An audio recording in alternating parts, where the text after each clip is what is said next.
নমস্কার বন্ধুরা, আজ আবারও চলে এলাম তোমাদের সাথে আমার লাঞ্চের থালি শেয়ার করতে। তো দেখে নাও আজকে লাঞ্চের মেনুতে কি কি ছিল।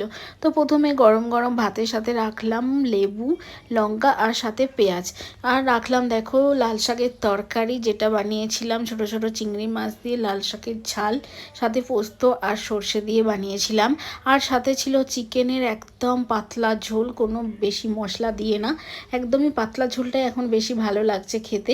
তাই তার সাথে 2 পিস আলু আর চিকেন রাখলাম, আর সাথে অল্প একটু ঝোল রাখলাম, যেটা কিন্তু এই গরম ভাতের সাথে খেতে খুবই ভালো লাগে। আর সাথে অল্প একটু ধনেপাতার গন্ধটা অসাধারণ।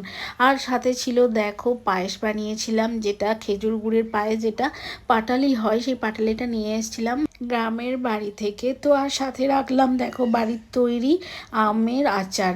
তো আজকের লাঞ্চের মেনু তোমাদের কেমন লাগলো সেটা অবশ্যই জানাবে। আর কে কে খেজুর গুড়ের পায়েস খেতে ভালোবাসো এই অসময়ে সেটাও জানাবে।